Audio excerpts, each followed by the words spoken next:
A few years ago, something incredibly strange occurred involving my best friend. At that time, I was 15 years old.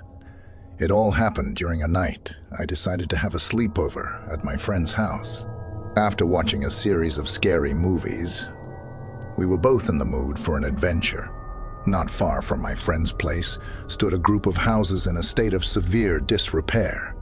These houses were scheduled for demolition within the next couple of days. The local government had plans to tear them down to make way for new constructions. The entire area was enclosed by a fence, and warning signs cautioning against entering were displayed everywhere. The houses were tightly sealed with planks covering doors and windows, rendering them inaccessible. Despite the clear warnings, we decided to venture onto the old block. Our intention was to capture some random photographs of the deteriorated houses. My friend knew of a spot where we could possibly gain entry. However, upon reaching the location, we quickly realized that every house was securely boarded up. Our attempts to enter were thwarted, but then we spotted a house with a partially boarded window on the top floor. It seemed less tightly sealed than the rest. Through that window, we could catch a glimpse of the room inside. Intrigued, we used a digital camera to take a photo of what we could see. After returning home, we eagerly reviewed the pictures we had taken. And that's when things took an eerie turn. As we were scrolling through the images, we stumbled upon the photo of the window. To our astonishment, the picture revealed a woman standing inside the room. She was dressed in a brown raincoat, had pale white skin, and long black hair that extended down her back. Strikingly, her expression appeared intensely sorrowful. What was perplexing was that neither of us had seen a woman there when we took the photo. Furthermore, the windows and doors were firmly sealed shut. Puzzled and somewhat unnerved, we decided to return to the house to verify what we had captured. After a thorough investigation, we confirmed that everything was indeed securely sealed as we had originally observed. There was absolutely no sign of a woman anywhere on the premises. The inexplicable nature of the photograph and the absence of any logical explanation left us in a state of bewilderment. This unusual event continues to remain vivid in my memory, even as I look back on it now. This story isn't mine, but rather that of my friend from Japan, whom I'll refer to as Rita. It took place when Rita was around 11 or 12 years old. Rita, a fairly attractive kid, had his fair share of admirers, one of whom took her crush to an extreme level. I'll call her Ayano. Ayano was significantly older than Rita. She was 17 and acquainted with him as they lived down the same road. At first, Rita didn't pay much attention to Ayano until her behavior took a concerning turn. She began stalking him relentlessly, both during the day and at night. Whether it was in person or online, she always seemed to be following him. What started as somewhat harmless messages checking on him escalated into something much creepier. She would send over 20 messages a day, asking if he was safe, all right, or had slept well. While this was odd, he initially brushed it off. However, the messages took an even more unsettling turn. Instead of the typical check-ins, they became more personal, like advising him to eat lunch when he skipped it, or suggesting that his sister might be hungry when she was crying. As the situation escalated, Rita stopped using his phone and social media, attempting to distance himself from her. The situation didn't end there. Rita's mother wasn't often home, leading him to be looked after by babysitters. One day, he was taken care of by a new babysitter. Although she cared for him and his siblings, her actions were increasingly strange. She grew overly close to his mother and crossed boundaries. One day at school, Ayano informed Rita that his mother would be out of the country for a week and had given permission for him to stay at her house. Although hesitant, Rita complied, not wanting to go against his mother's wishes. Upon arriving at Ayano's house after school, he found her parents absent. His memory becomes hazy at this point, as retelling the story makes him nervous. According to him, Ayano engaged him in peculiar games, including pretend family scenarios, where she positioned herself as the wife and him as the husband. Additionally, they played games like cops and robbers, aiming to see who would become frightened first. In one unsettling instance, she blindfolded him and left him alone in a silent room for hours. After staying at Ayano's house for 5 days, she left for her part-time job. With the doors locked and windows too high to escape from, Rita remained in front of the television. While watching, he saw a disturbing news report about a missing child, and the missing child was him. Just as he was about to note down the contact number, the TV abruptly switched off, and Ayano was standing behind him, remote in hand. Frightened, Rita cried out and struggled to break free from her grip. He managed to free himself in time to open a window and call for help. Fortunately, a passing couple heard his cries and alerted the police. Within an hour, the police arrived, discovering him locked in Ayano's bedroom, blindfolded and with his hands tied.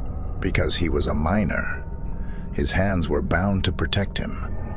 Rita remains uncertain about what ultimately happened to Ayano.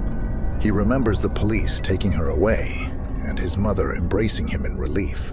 In the aftermath, Rita relocated to Australia and hasn't encountered his kidnapper since. However, the mere mention of Ayano's name still evokes fear in him. About 5 years ago, I resided in downtown of a major city in the US.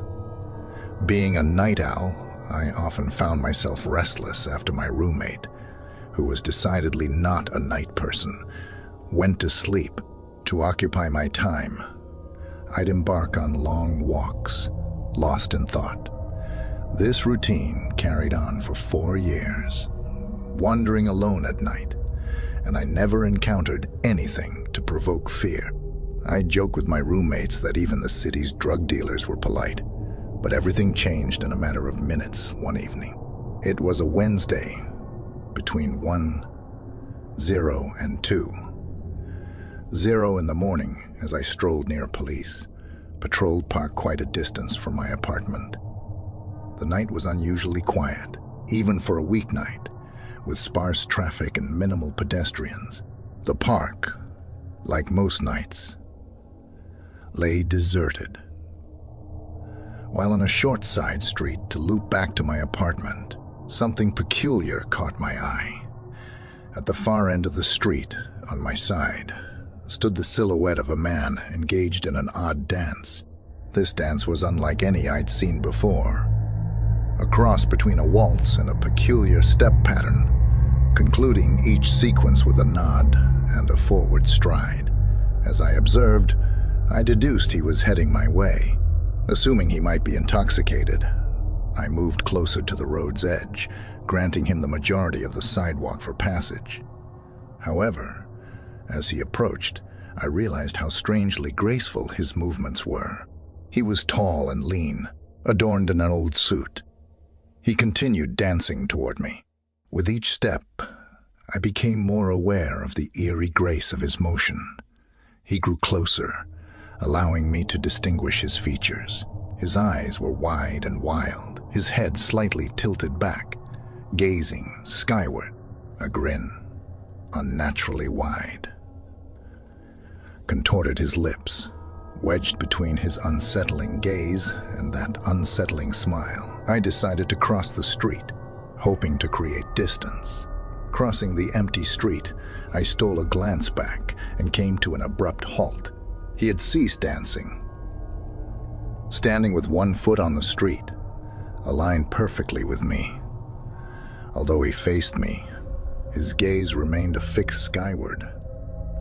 The smile still stretched across his lips. Deep unease flooded me, leading me to continue walking, my eyes fixed on the man. He didn't budge as I put half a block between us. But once again, I looked back. To my astonishment, he had vanished from his spot. For a fleeting moment, relief washed over me. But that sensation rapidly faded as I spotted him across the street. He was crouched slightly, or so it appeared from a distance, shrouded in shadows. I suspected he was facing my direction. My attention had strayed for only about 10 seconds, which indicated he had moved swiftly. Stunned, I stood rooted, my gaze locked onto him. Then, he began advancing towards me once more, his strides exaggerated, like a character from a cartoon. He tiptoed forward, as if playfully sneaking up on someone, yet his pace was alarmingly quick. At this point, you might expect me to say that I fled, whipped out my pepper spray or cell phone. But I did none of that. Paralyzed by fear, I simply stood there, as the grinning man edged closer. Eventually, he stopped again, just a car's length away from me, that smile still etched on his face, his gaze still directed skyward. When I finally managed to find my voice, I blurted out the first question that came to mind. Although I meant to ask, "What the heck do you want?" in a forceful tone, it emerged as a whimper. Whether humans can actually sense fear or not, they can certainly hear it, and I heard it in my own trembling voice. If anything, my fear seemed to amplify his odd behavior. Yet, he remained motionless, still smiling as he stared skyward. After what seemed like an eternity, he turned away slowly and resumed his dance. Like walking, retreating in the opposite direction, he faded into the distance, shrinking until he was almost out of sight. That's when it dawned on me. He wasn't moving away anymore. Instead, he was coming back. He was returning my way. And this time, he was running. Instinctively, I ran as well, fleeing the side road to find myself on a better lit street with sporadic traffic. Glancing over my shoulder, he was nowhere in sight. The rest of my journey home, I kept casting furtive glances backward, half expecting to see that unsettling grin again, but he never reappeared. I lived in that city for another 6 months, refraining from going for another nighttime walk. There was something about his face that haunted me. It wasn't a drunken or high look. It was a look of complete and utter insanity, and that's an immensely terrifying sight to behold.